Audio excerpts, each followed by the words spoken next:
Welcome to finally having another Owensboro Board of Commissioners regular meeting, July 18th, here at City Hall. At this point in time, I'd like the City Clerk, Beth Cecil, to please call the roll. Commissioner Jay Villada. Here. Commissioner Larry Conder. Here. Mayor Tom Watson. Present. Mayor Pro Tem Bob Glenn. Yes. Commissioner Pam Smithwright. Here. Thank you very much, Beth. At this time, Commissioner Jay Villada will have the invocation and lead us in the Pledge of Allegiance. Please stand. I ask you to please bow your heads or focus in silent meditation if that is your choosing. Dear Heavenly Father, thank you for this day, the opportunity to gather. Thank you for the many blessings you have bestowed upon us. Thank you for the opportunity to come together as a democratic society and focus on issues by all citizens. Thank you for the law enforcement, first responders, and folks that take care of us in our city. Please look over those and protect each and every citizen and those serving them. We ask this in your Son, Jesus' heavenly name we pray. Amen. Amen. Pledge allegiance to the flag of the United States of America and to the republic for which it stands, one nation, under God, indivisible, with liberty and justice for all.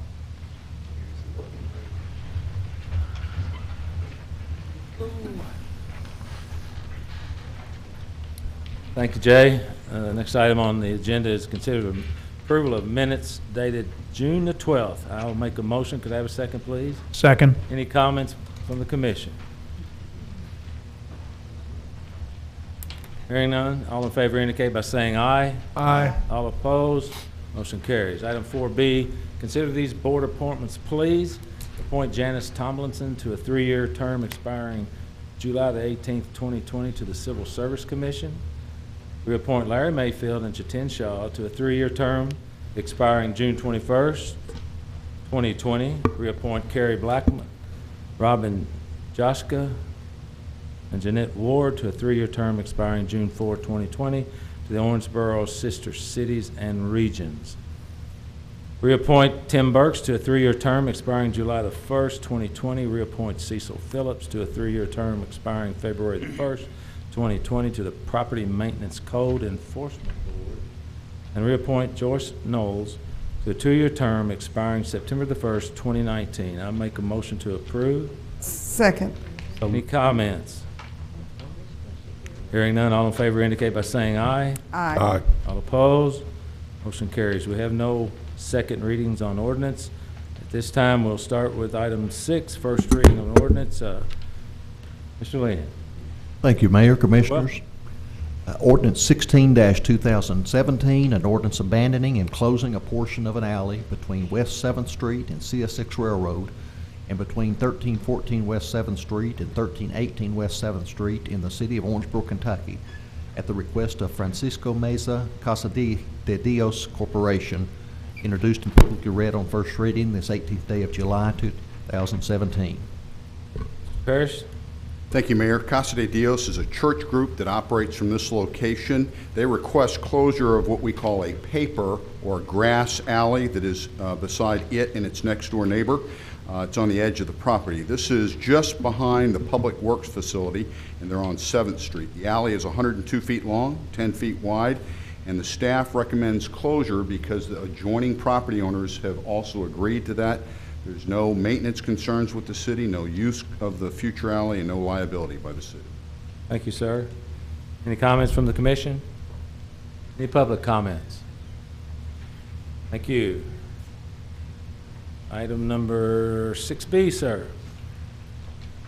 Ordinance 17-2017, an ordinance approving and adopting text amendments to Appendix F, Articles 3 and 5 of the Owensboro Metropolitan Zoning Ordinance for the cities of Owensboro and Whitesville and Davis County, introduced and publicly read on first reading this 18th day of July, 2017.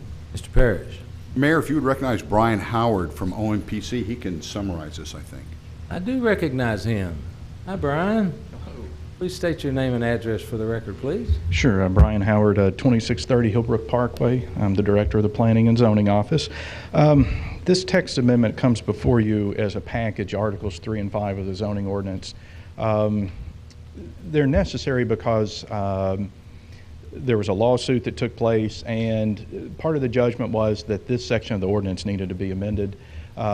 Basically, the way it's written at present allowed too much power to the utilities. So basically, if someone wanted to, say, erect a fence in an easement, the utilities had to sign off, and if one utility said no, then there was no outlet there. There was no appeal process or anything like that. So what this has done, it has allowed for an application process through that would go through our office for someone to apply to put something, an encroachment within an easement.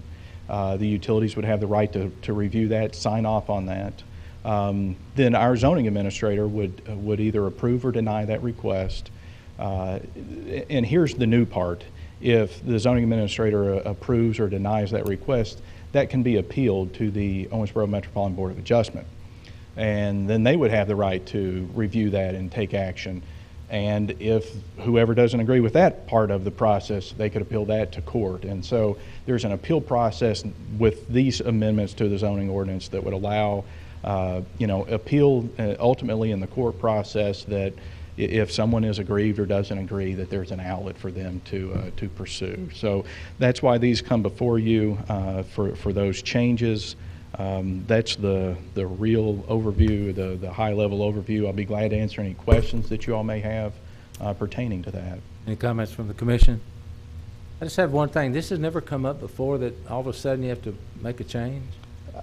In the years that I've been there, and from my understanding years before, there's been one issue that came up that resulted in a court case, and here we are amending the ordinance. Okay, thank you, sir. Okay, appreciate you. All right, thank you. Take care. Any public comment at this time? Hearing none. Item number 6C, Counselor. Ordinance 18-2017, an ordinance annexing to the city of Owensboro certain unincorporated territory in the county of Davis, adjoining the present boundary line of the city, being property located at 3301 New Hartford Road, Family Y of Owensboro, Davis County Incorporated, containing 0.339 acres more or less. Introduced and publicly read on first reading this 18th day of July, 2017. Mr. Parrish. Thank you, Mayor. A simple annexation, the southeast quadrant of the city at 3301 New Hartford. That's behind Copper Creek and across from the VA clinic. The property is 0.34 acres and is owned by the YMCA. There's no annexation incentive, so any future development on that property will result in economic gain for the city. Recommend it. Have they given you any indication of what might be going on there?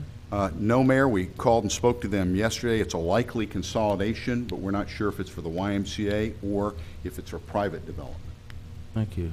Commission, any other comments? Public? Oops. Commissioner Glenn? Yes. Having driven by there, and I'm pretty sure I know where the property is off New Hartford Road, are there access roads, or if somebody were to develop something, they'd have to build new roads? That's my primary. What's directly on New Hartford. It touches, so you literally just have So to build your a driveway. access is there, and you just build a connector. Okay. Okay. Thank you. That was my question. Thank you, sir. Commissioner. Anybody else? Okay, thank you. Item number 6D, please, Counselor.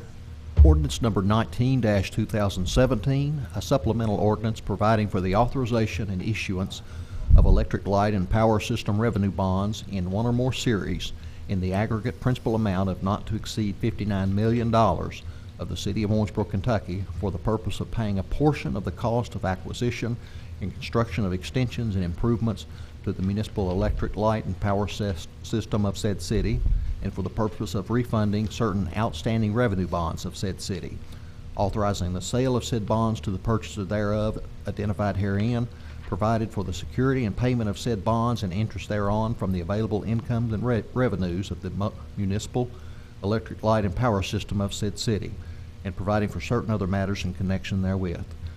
Introduced and publicly read on first reading this 18th day of July, 2017. Mr. Parrish, I hope you can translate. Actually, I can do better than that, Mayor. I can ask you to call on Lynn Holland and Chris Pointer from OMU to give a full brief. Thank you, sir. I will provide a high-level overview of our Fiber to the Home initiative. Lynn can certainly speak to the refinancing of the bonds, if that's okay. Sure. Okay. My name is Chris Pointer. I reside at 4109 Fox Run Lane. I am the superintendent of telecommunications for OMU. And the first part of the presentation is just a very high-level overview, as I mentioned, of fiber to the home service. I'm sure most of you are familiar with it, but we thought take this opportunity, since we're looking to issue $6 million in bonds, make sure that everyone is aware of what we're undertaking. Really, basically, fiber to the home is just as it's described. It's actual fiber optic connections attached to customers' homes from a central network distribution point. It is by far the best technical connection, the highest speeds available today in the world is to have fiber to the home connectivity. So there is no arguing that the technology is the best that is available there. We currently offer speeds in a pilot area up to 1 gigabit per second.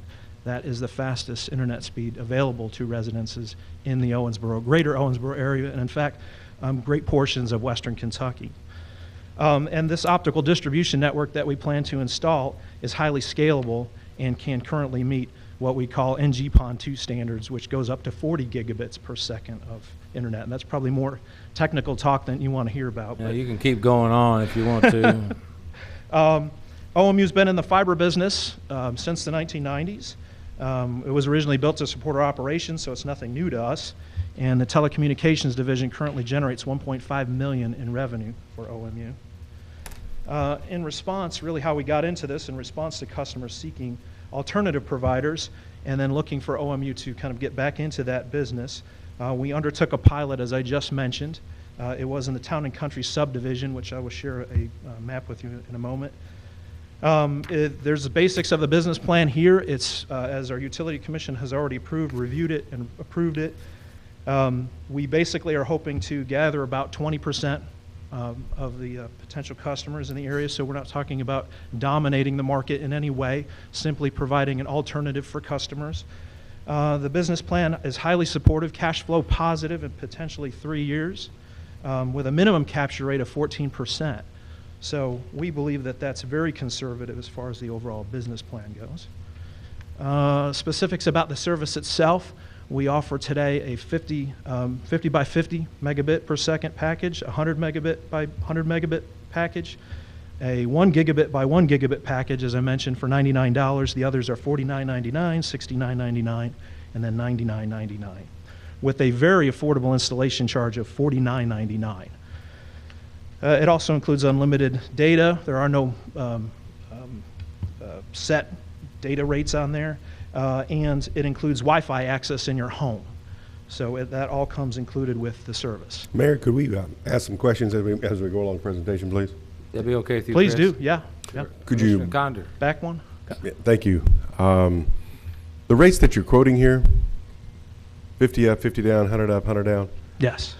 in comparison to, for example, Spectrum or other internet providers, are you in line? Actually, we exceed them as far as the speeds go. They are not capable of offering gigabit level service. What about the price? The price actually, right now, Spectrum will only provide a 60, and it's 60 down and approximately 4 up. So this is technically superior to that. And they offer that at a $69.99 price point. Now, keep in mind that they do have package offerings as well. You'll see that promoted quite a bit. You know, as low as $29.99 if you buy all of these different services. So it can get a little bit convoluted. But as a direct comparison, I believe we offer a superior service at a better price. For how long can you have these prices? This is for the Is it 10 foreseeable years? future. We see no need to ever increase these prices. As a matter of fact, we might adjust the speeds accordingly, but I don't. So someone could actually enter into a 10-year contract? We don't have contracts for this service other than the initial user agreement. Because of the $49.99 installation and how affordable that is, of course the cost of installing that service is much greater. So in our user agreement, we do say that we would like them to stay for a minimum of 12 months unless they move out of the service area or they have some other reason for leaving. And then we would get a prorated charge of what the true installation costs were to recover that. So if it, for example, if I wanted to have a 10-year contract at $49.99, I can do that. Well, no, we would not do a 10-year contract. It's simply, simply a 12-year or 12-month agreement for service. As I mentioned, though, we don't anticipate adjusting rates at all, but we do reserve the right, I guess, to do that. And there's a reason why I'm asking this. current meetings and what I'm understanding, Spectrum in Bowling Green, okay? Sent out about, I think 90 days ago, letters that they were going to be beginning to do home inspections of what everybody's doing as far as one box versus another box. Wow. Okay? Yep. And what that's doing is causing about an hour and a half wait to get other boxes at their service areas, and taking a rate from $29.99, $49.99 to $139.99 is what it's doing. So it's really causing a big pushback, not only to the community, but even the constituents and politicians that are there, that this is happening, okay? So my next question to them was, well, what type of internet connectivity you have? And they tell me, well, we have AT&T DSL. I said, okay, fine. And then they have Spectrum. I said, what about Bowling Green Municipal? Do they want to do it? Their answer was no. They do not wish to enter into this type of market to be able to do so. So I asked the next question, is this a quality of life issue or economic development or whatever the case may be? And if that's the argument, and a municipal wishes to enter into a private business or private market area to do so, then would they be allowed to say, yeah, I'll give you a 10-year contract, $50? Is that okay? Because if that's the argument, then do that, is what I would ask to be done, because the public is going to see something very different very soon of what's going to be happening with everybody cutting the cord, jumping to this type of service that could become a problem for us as a city. Just throwing that out. Yeah, and actually I do have a slide on all the economic benefits to the city in the back. And I spoke to colleagues that, if it's any consolation, as the largest municipal in the state, many of our colleagues are looking to see how this goes with us, to determine how they want to move forward. So we are truly a leader in the state when it comes to the telecommunications services we offer here. Thank you, Chris. So Commissioner Connor, we're whooping Bowling Green? Well, in one area, Yeah. we're ahead of them. Let's Good. put it that way. Commissioner Glenn? So this package you're selling, does this include some kind of equipment? Because I know the provider I use, I got a modem from them, but now they're wanting it back and flipping it out, probably what Larry's talking about.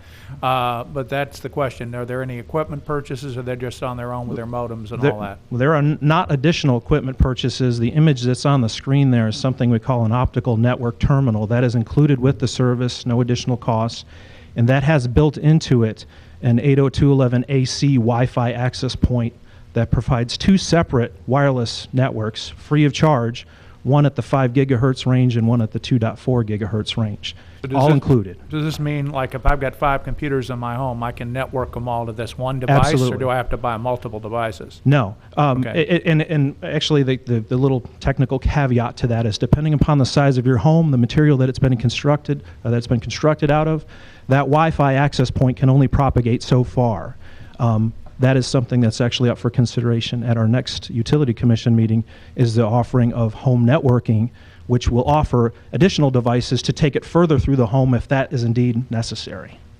Okay. What about service? Because that's really, for me, that's the biggest bugaboo anybody has. When this stuff breaks down, you wait an eternity and a lifetime for service. What are you going to do in that regard? How are you going to be better than the market? Well, OMU has a reputation for reliability, first of all, so we try to avoid the whole service issue by being the most reliable provider. This technology does do that.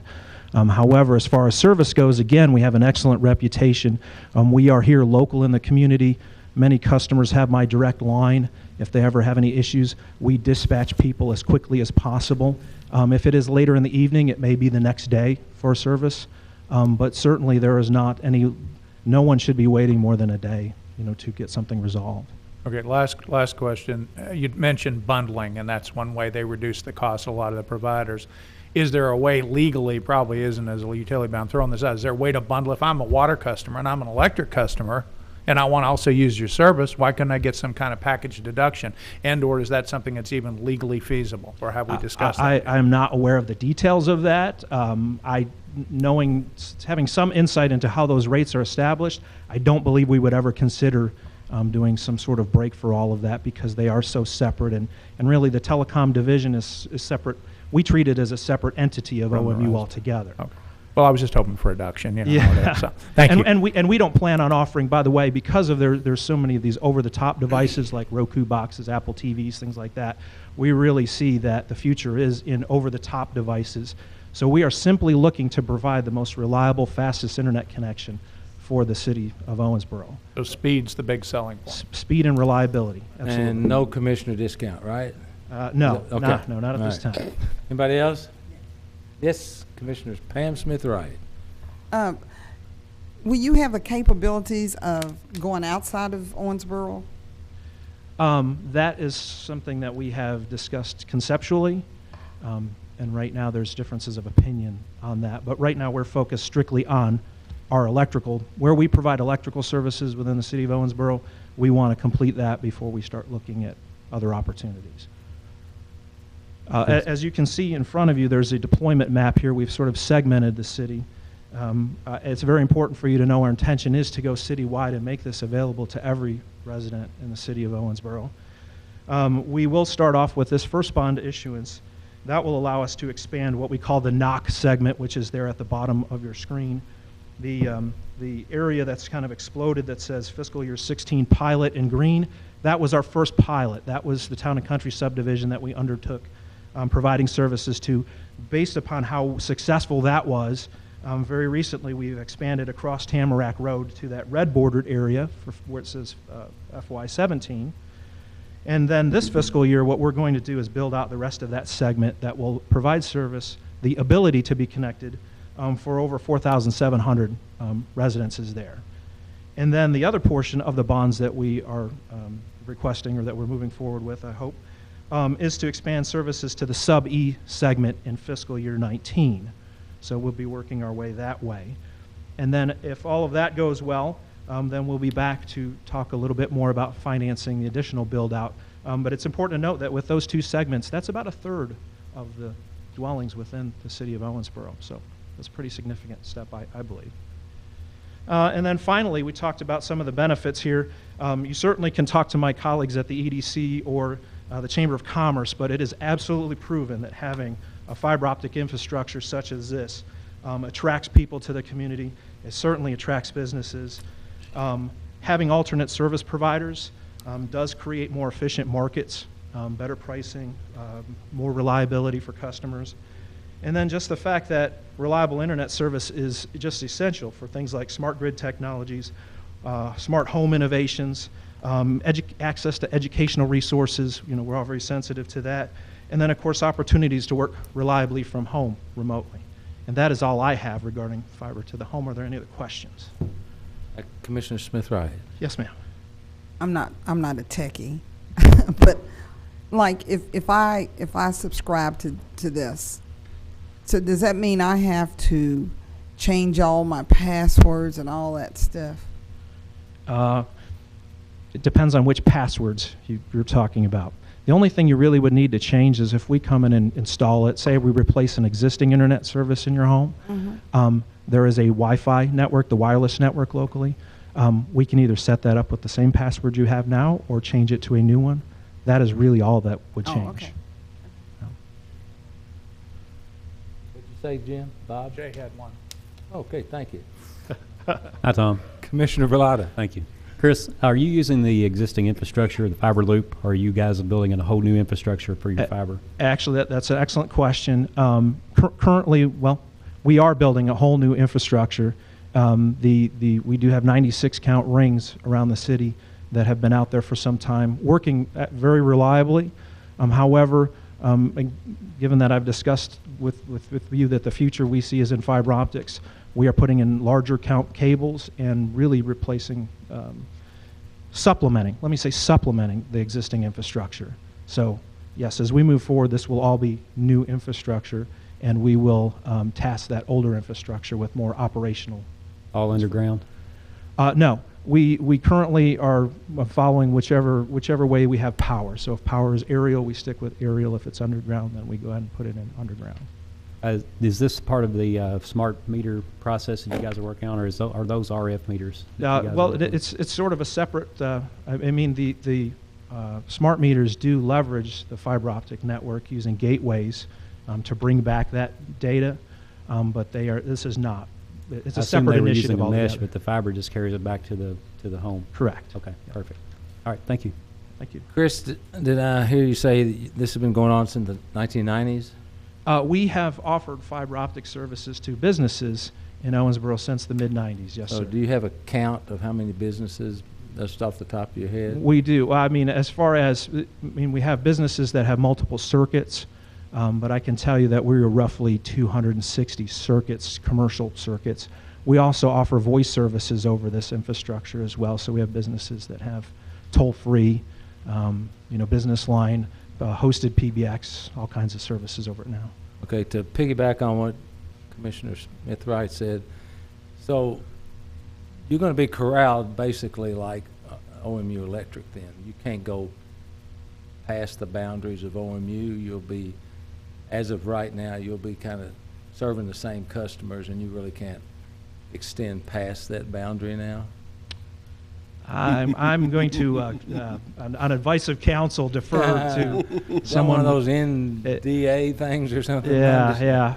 There are differences of opinions as to Okay. how that. And the last thing, in the talks with your board and things, is there a discussion about a publicly owned municipality competing against the private sector for the same dollars?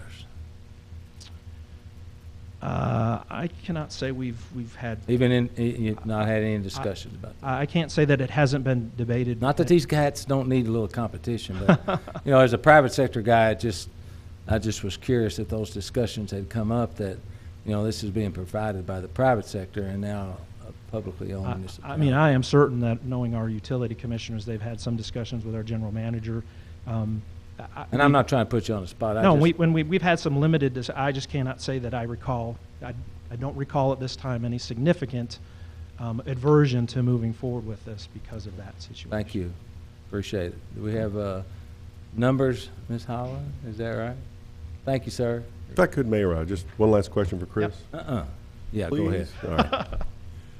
The FTTH, Yeah. is that going to be a separate fund account to where costs, revenues in, cost out, it's going to be separated out completely Yes. from all of other OMU functions Yes. or parties? Therefore, then we could know whether or not every 6 months or so, whether it's doing what it's supposed to be doing. Yes. It's not being subsidized by the OMU ratepayers in any other form or fashion. It is actually a standalone and it's working. Absolutely, and I can tell you today that that is the way we treat the telecommunications division. It has its own separate financials that Good. do roll up to the consolidated electric. Correct. However, it is treated in almost every fashion as a separate business. It must be standalone.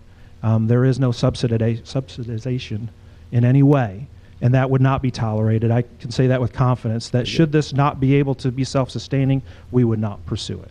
Thank you very much. Thank you, Commissioner. Thanks, Chris. Good afternoon. Lynn Holland, Director of Finance and Accounting for OMU. Could you move the mic a little closer to you? Sure. Thank you.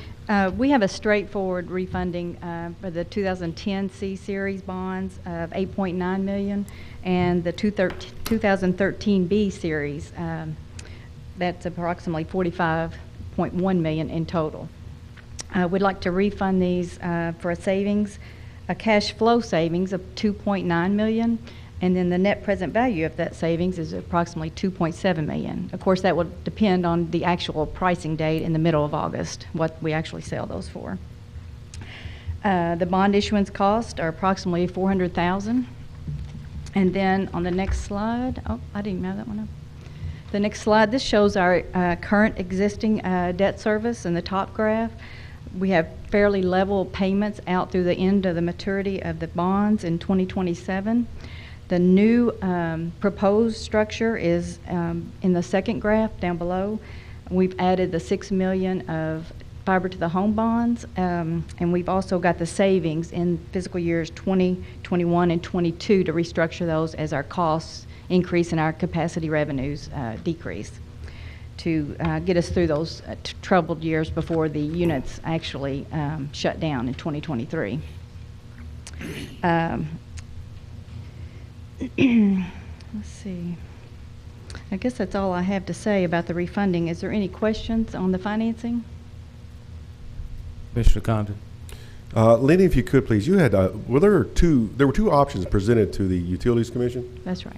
The difference between the two seemed to be was it 1993 bond? 1991B. 1991. Mm-hmm. Why wasn't that one, why would that make such a big difference in the numbers that I saw? That option actually extended the debt term past our current maturity to 2027 to 2029. And so we would have more stranded debt when the units shut down, and our commission agreed they didn't want to do that. They didn't want to back in, for example, you're going to Right. be shutting down Unit 1, Unit 2, but they're like, okay, shorten up the back end of the indebtedness so we don't have to carry that any longer. Right. Is why the option 1 was chosen, correct? Right. Okay. In looking at the or the 223 pages of the bond refunding, there was page 166 looked as if there was $121,000.7 million of cash, which I assume is a substantial part of that is restricted. It looked as if maybe 27 million was unrestricted. 121,000 was our total cash. Correct. Yes. That's correct. But a substantial portion of that is restricted. Yes, it's Bond our covenants, whatever It's our the case may bond be. proceeds and our construction for our construction projects, and Correct. it's also our debt service that we put in a sinking fund to pay the debt That payments. also does that. And so then I looked at the number of days of cash that you had on hand, which has improved substantially over the last 5 years, going from a low of like 160 days to now 266 and probably, I would assume, growing. How many days do you need? Or Well, is standard? Maybe that's a better way of stating that. It's all based on the rating agencies, but they look at to be rated as AAA debt, AA debt, or single A. Sure. And anything over 150 days is the minimum for a single A rating. And so that affects your interest rates for the bonds going forward. So it does So we look try as to if do your a cash- minimum 150. Your And- cash position has improved significantly over the last 5 years Well- compared to where you started in 13, I think is what it was. Well, what happened there was we restructured our debt in 2013 on purpose to make those key indicators increase, and we lowered our debt and refinanced from 2020 out to 2027, some of our debt. So that made our indicators go up. And to our again, favor. these questions just enforce to myself, do you need the $6 million for fiber to home? If your monies are looking as if your days are increasing as you move, is that necessary? And I fully appreciate what the Utilities Commission did by taking this down from 19 or 20 million down to 6 to see if it's going to work, but it may be possible, will you even need to do the second phase, or will you have enough cash on hand It to all be able to do so? depends on what the forecasts and projections end up being as we get closer to that time, 2 years from now. Right. We did discuss at length whether to pay cash for this build-out or bond, and with the rates as low as they are right now, we'd rather save the cash. We had like 13 million in reserves to lower the ECA rate and keep that from the residential rates and commercial rates and industrial rates from increasing any more than they have to. So instead of a 1 cent rate, I think you went up only a half a cent, drew down your reserves, correct? Correct. Thank you very much, ma'am. Any other Mr. questions? Glenn? I'll ask a question. I didn't raise my hand. Oh, I'm sorry, I My thought question is the bond issue. So where is your bond rating currently? And will this step help possibly get the next review, a possible improvement in your bond rating? Our key metrics have increased, so we are currently rated at A3 with Moody's. We have recently changed our rating from A3 negative to a stable rating. And our commission voting to discontinue the coal burning units actually helped our situation. So that's where we stand at this time. We had presentations this past week to Moody's and S&P, and we'll find out in another probably 10 days if our rating, it should stay about the same. Very good. Thank you. Thank you, Mayor. You're welcome. For a country boy, what is a sinking fund? Well, if your payment's in January, then you have to set aside 12 months worth of debt payments. Every month, you set 1/12 away in an account, in a sinking fund, that when the payment comes due, you've got all the cash for that payment in your account to pay the payment. Does that make sense? Oh, yeah, I got that. Yeah. So you got enough money, you make an installment loan right there. That You bond just- covenant, you have to have the sinking funds to pay the Sinking debt. fund. Mhm. Pretty cool. And you also have to have a reserve account to pay the payment in case you can't pay the payment. So what kind of fund is that? Just, We have 20 million in that, reserved in that oh, fund. so why are you borrowing $6 million like We Larry can't, said? touch that money. We can't touch that money. Yeah, we've just got like 14 million in reserves that we can touch. So 1 cent on the 14 from ECA 20 to rate, 6. 1 cent on the ECA rate is about $8 million. So, Okay. All right, thank you very much. Uh-huh, You're you're welcome. both of you very accurate. Any other questions? Anybody from the public? I think we're good. Thank you all very much. Item number 6E, Counselor.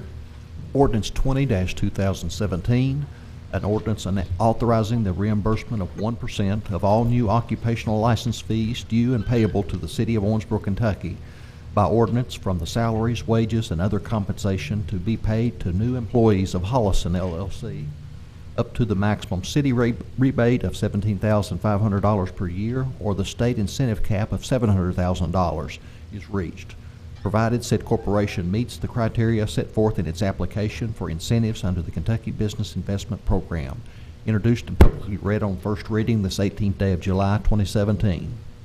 Thank you, sir. Mr. Parrish?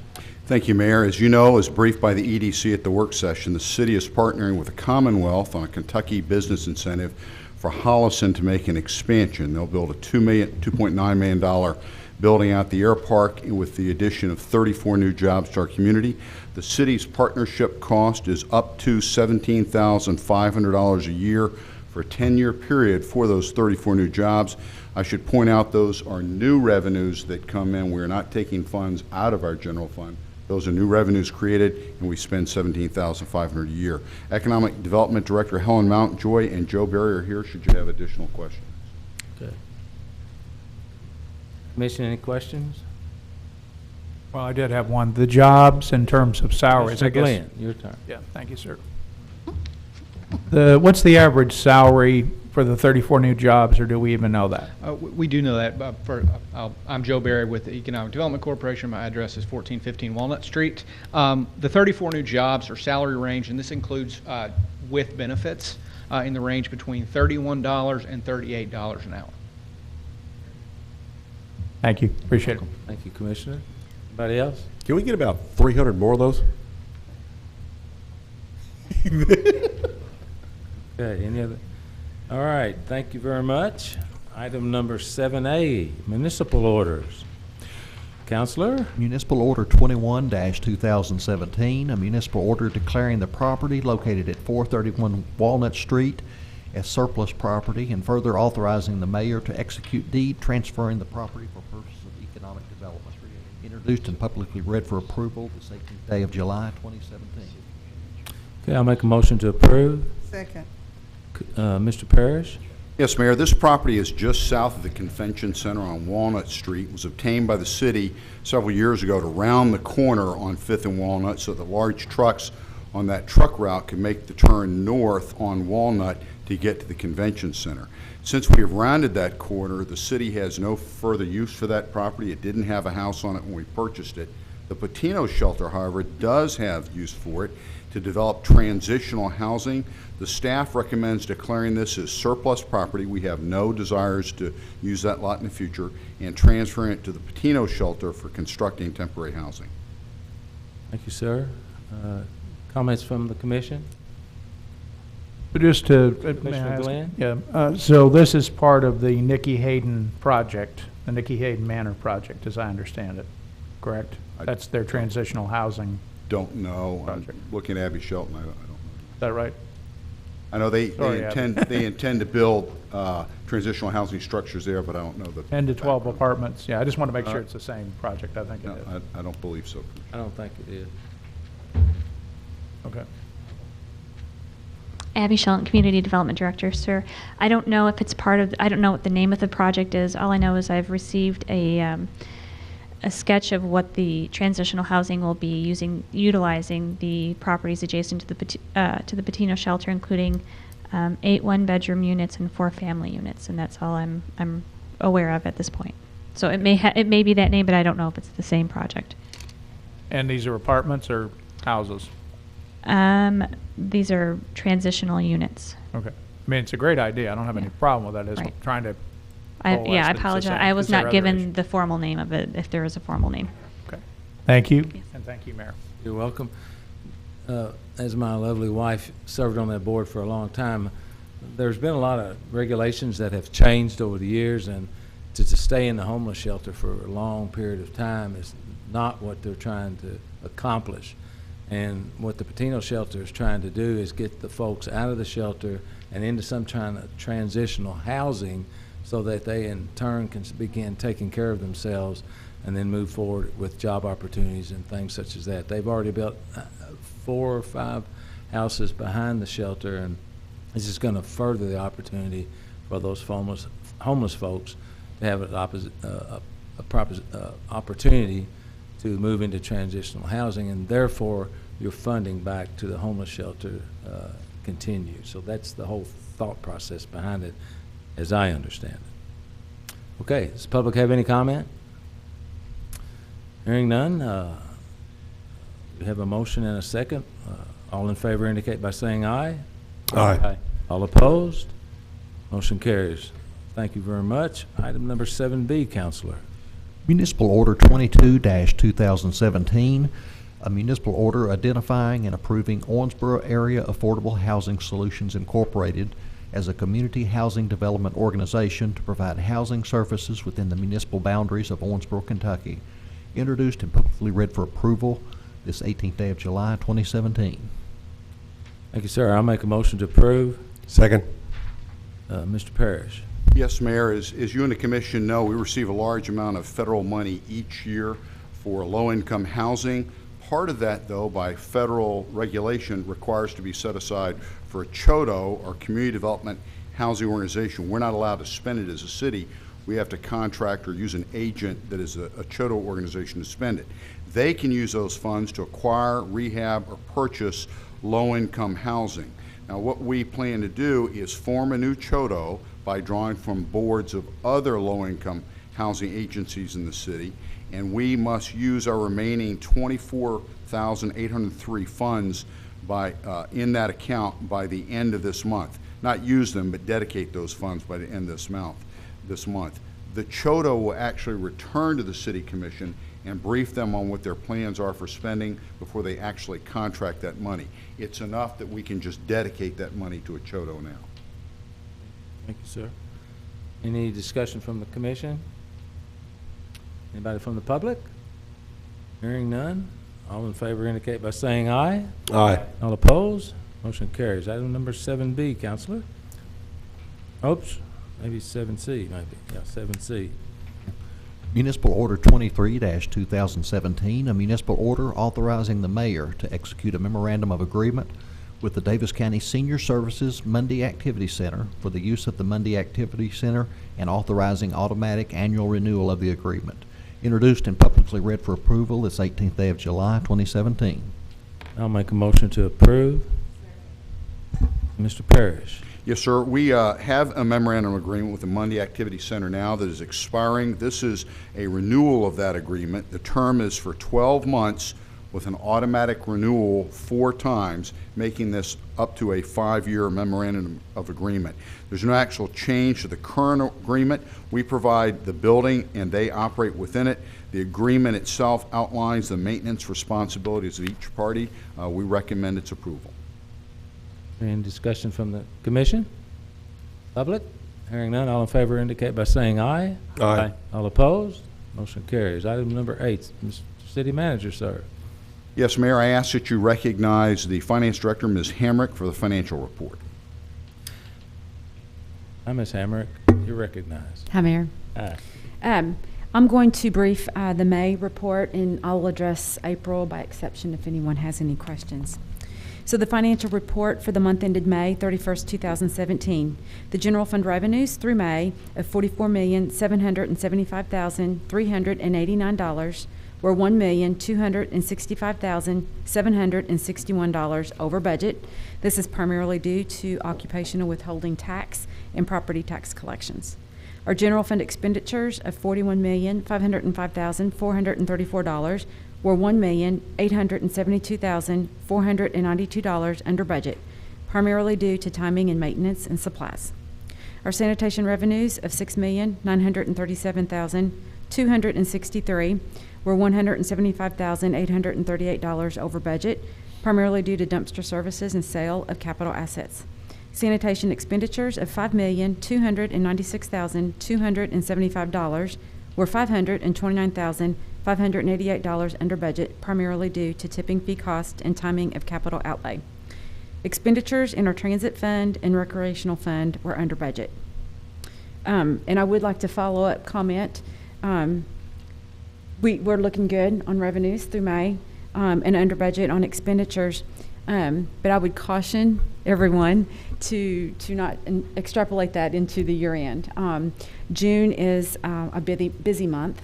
We have what we call our year end accruals and GASB adjustments. So at any rate, I would caution people to not take May and extrapolate it through the end of the year. So you're going to tell me you're going to spend a bunch of money in July? Is that what you're saying? June. June, I mean. Actually, Wayne. it's our GASB accruals, if you will, that where we recognize the expenses back into the year. Maybe not necessarily the month of June, but any month that we have a project where we've incurred and not paid for it yet, we'll take that back into the year. So it may not necessarily be something that transpired in June. It could be May, April, just depending on the timing of the invoice. So, any comments? If anyone has any questions, I'd be happy to try and answer. Comments from the commission? It's the numbers. Commissioner Condor. Thank you, Mayor. The numbers are good so far through the May timeframe. If you added up what Angela just said, the positive effect of more revenues, less expenses, you're around $3 million. So you have a lot of other actuaries that are going to, or accruals that are going to hit, which is what we spoke about this afternoon and met just to confirm. But it looks as if the finances for 16-17 will turn out better than what was originally budgeted back over a year ago, is what it's looking like. So kudos to staff. What you've done, fantastic. I think it's going to turn out very well in providing great service for everyone, all of our citizens. So I appreciate what you've done.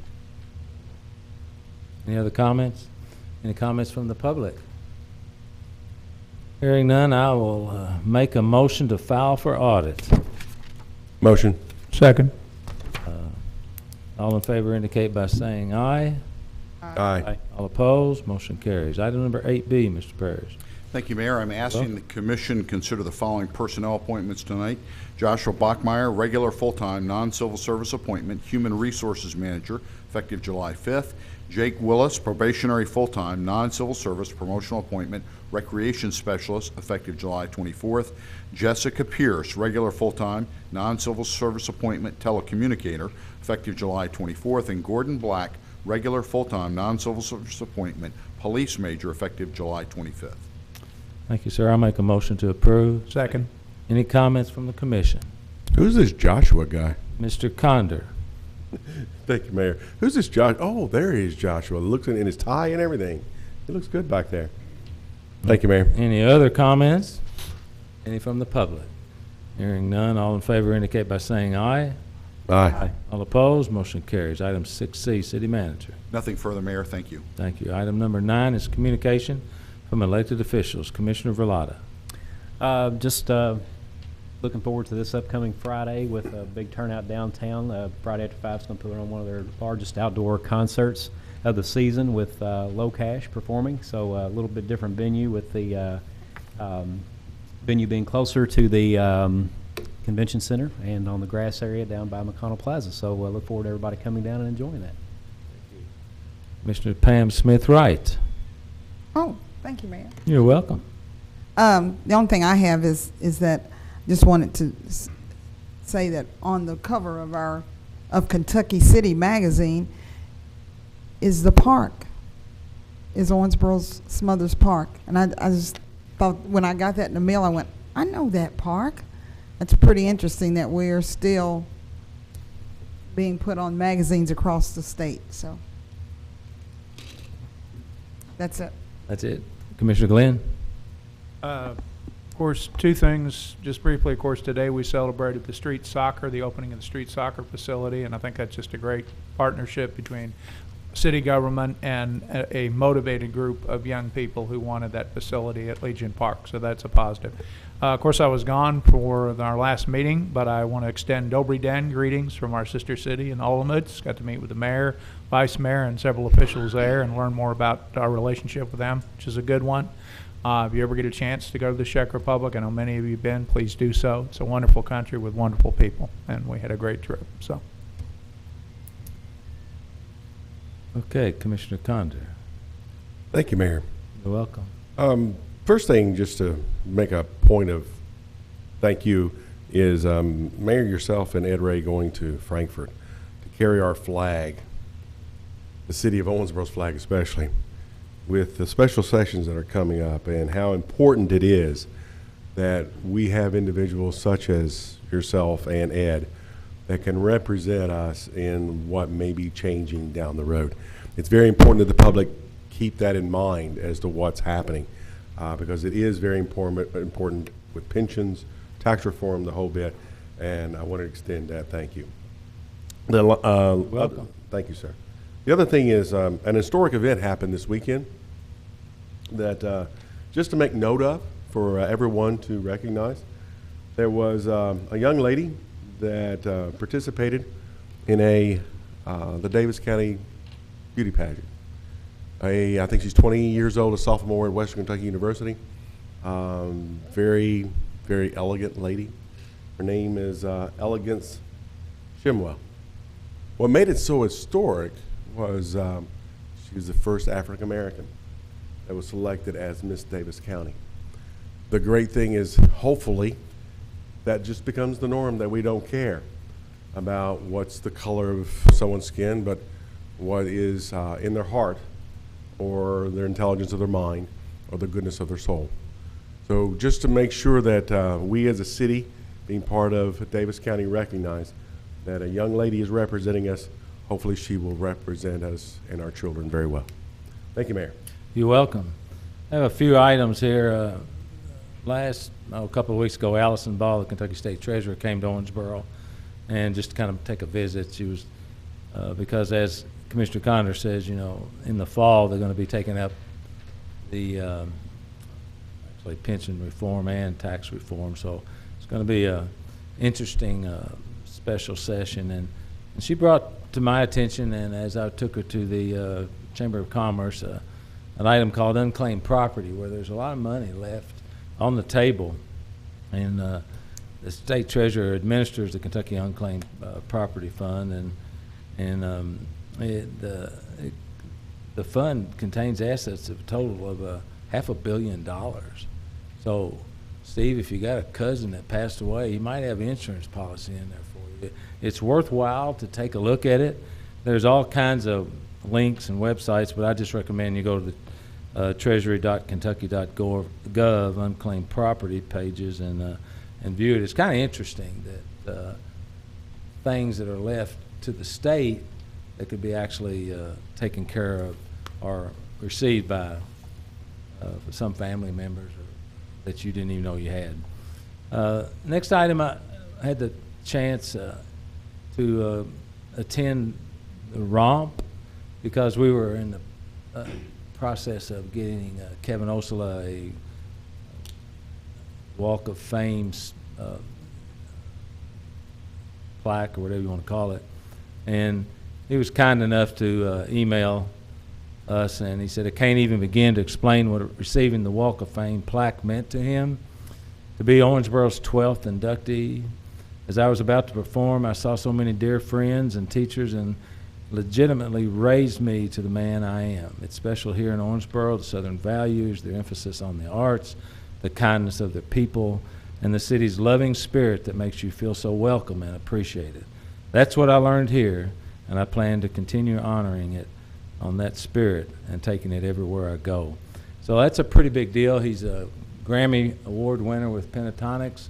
If you haven't heard their Christmas CD, I was going to say album, that dated me, didn't it? It is fabulous, and we're very fortunate that he was able to make this, make an appearance here at the romp, and he actually played the cello B-box is what it's called, and there are a bunch of us trying to get him at some point in time to come and perform for our community, maybe with the symphony or maybe at the River Park Center or whatever. But I knew him when he was a little kid. I was friends with his dad, Dr. Wally, and he's a great young man, and he's an asset to our community. And we're going to try and stay in touch with him, keep hounding him. Maybe we can get him back for an appearance. The other day at the health park, some guy came up to me and said, "Are y'all going to ever have another meeting? Why don't you earn your damn money?" So I said, okay. I had Leslie just kind of type out what your commission has been doing since May 19th. And I'm just going to run through these real quickly. Leadership breakfast with Alorica, interviews with 14, Friday after 5 City Night, Glenn Funeral Home Memorial Day Ceremony, City Memorial Day Ceremony at Shelton Memorial, Rooster Booster, meeting with CVB, Triplet Twist meeting, welcome remarks to the City Clerk Conference, KLC Federal Relations meeting, EDC Board meeting, meeting with OMU, meeting with Janice Sherm about the hospital, commission meeting, Davis Street ribbon cutting, RSCC meeting in Louisville, softball championship fast pitch, OPD swear-in, work session, meeting with Mike Edge, OCT Foundation board meeting, Haffer design meeting, midday with Mike, welcome remarks to the Kentucky Bar Association, visit from the Kentucky State Treasurer, reception at the Kentucky Bar, Romp Walk of Fame, judging the Cruise-In Backpacks fundraiser at Independence Bank, property closing signing, testify at the Committee for Local Government, meet with the Kentucky Economic Development Cabinet, bicentennial cake cutting, welcome the 4th of July fireworks, EDC Executive Board meeting, photo for relocation guide, meeting with Abby Shelton, Dust Bowl meeting, EDC Board meeting, Kentucky Legend Pier ribbon cutting, work session, Smack It Back game shoot, coffee with a cop, and don't even drink coffee, lunch with Dr. Tyson, the new doctor at Western Kentucky University, street soccer ribbon cutting, and commission meeting tonight. So even though we might not have been meeting, this group has worked very diligently to try and continue the city's business, and for that I am very grateful. And the final thing I have tonight is if I can pull this up on this, where are my kids? Last week the junior tennis state tournament was held at the, what do they call it, tennis center? Center, and at Moreland Park, and over 300 children or kids participated, 37 teams last weekend. And this weekend, the adult 55 and over state tournament will bring 400 players in for this weekend. So that's an economic development tool that we benefit from because of the partnership with the City of Owensboro and the tennis group. So thank you for all the work, and at this time I'll go to item number 10, open public forum. Members of the audience are invited to address the City Commission on any matter of public concern that was not on tonight's agenda. Comments are limited to issues within the scope and responsibility of this commission. City Commission meetings are held to conduct the city business. For the benefit of Owensboro citizens and taxpayers, the meetings are not intended to serve as public forums for candidates.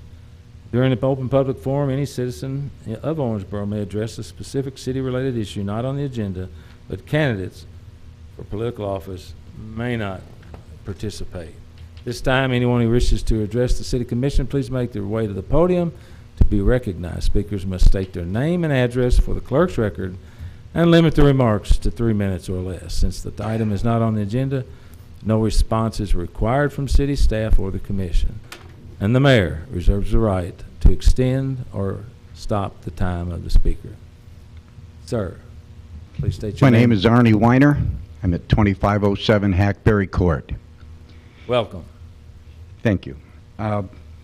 Commissioner Condor, thank you for your statements earlier, because it's a perfect segue for exactly what I wish to address tonight, because we're talking about equality. Mayor Watson and city commissioners, I believe in equality for all, and I want to learn if you believe in that also. In a couple of minutes, I will ask each of you to tell me and the rest of this community why you have not insisted that a fairness ordinance be approved to support equality for Owensboro's LGBTQ residents and visitors. This is not a new topic for the City Commission. Not so long ago, the executive director of the Owensboro Human Relations Commission submitted such a request along with sample ordinances that other Kentucky communities embraced. It never came up for a vote for a few reasons. Reason number one was that Owensboro did not have an LGBTQ equality problem. Even if that is true, and I don't think it is, it would not be harmful to have an ordinance in place for future discriminations that might surface. Reason number two was a financial concern. Passing an LGBT fairness ordinance would not cost the city anything. The Owensboro Human Relations Commission, already in place and effective in dealing with discriminatory issues, would easily be able to handle complaints, concerns, and issues regarding the LGBTQ community. Reason number three was the outcry of community members who oppose an ordinance of this nature due to their religious beliefs. However, the separation of church and state has been a guiding principle in our nation's development, and no one's religious belief should be allowed to prevent the guaranteed equality for others. With the aforementioned in mind, and I know you're not legally obligated to do so, I do ask each of you to tell me and the rest of the community why you have not insisted upon an Owensboro fairness ordinance. We will be able to understand your commitment to equality for all by how you answer or fail to answer this question. Thank you, sir. Any comment from the commission? I would make one very quickly. And Commissioner that is, Glenn. it has to come through an agency, and then, of course, there would have to be something drafted. And so, you know, when that comes up, I'm sure we'll discuss it. But I agree it has merit. So. Excuse me, so you're saying if the OHRC brings it forth again, you will address it? I have to have colleagues that will also do so, but I certainly would. Yes, sir. Thank you. Anybody else from the public? Yes, sir. Steve Jarvis, 113 Half East 2nd Street. I'd like to speak to an incident that happened a couple months ago downtown, and I'd like to say how proud I am of first responders. It happened at 2nd and Davis Street. I know the chief did come down and city manager was there on the scene, and I won't go in great detail about what it was, but it was an incident that could have went bad real quick, and it didn't. And I'd just like to say to both the police department and fire department, job well done, and thank you. Thank you, sir. Appreciate that good news. Anybody else from the public? Oh, Commissioner. I was going to address what he said about what he was talking about. I thought he wanted each one of us to say something. That would be certainly appropriate. You can say something if you want to, Yeah. sure. Well, I mean, thank you. You're welcome. I have always said that I am for fairness for everybody, I still think that we need to know exactly what this ordinance will say. You know, there has to be some groundwork done. I mean, I know that Bowling Green had one, and it's now defunct or something. It didn't work. You know, there are a lot of cities that have had them, and somehow they go by the wayside. So what I'm saying is we need to know exactly what this ordinance is going to say, what it does, who's going to monitor it, who's going to enforce it. And if we get those things and they make sense, then I think we're on the path of doing the right thing.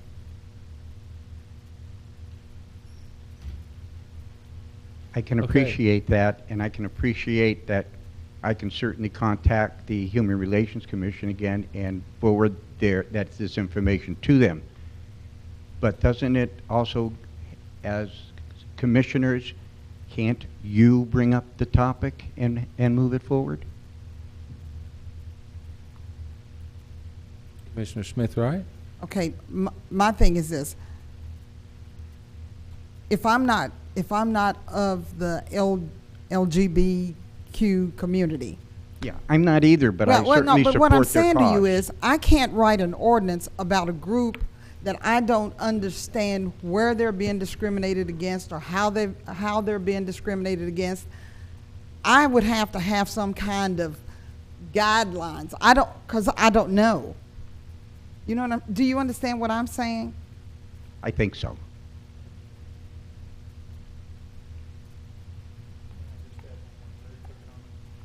Sure, Commissioner Glenn. Thank you, sir.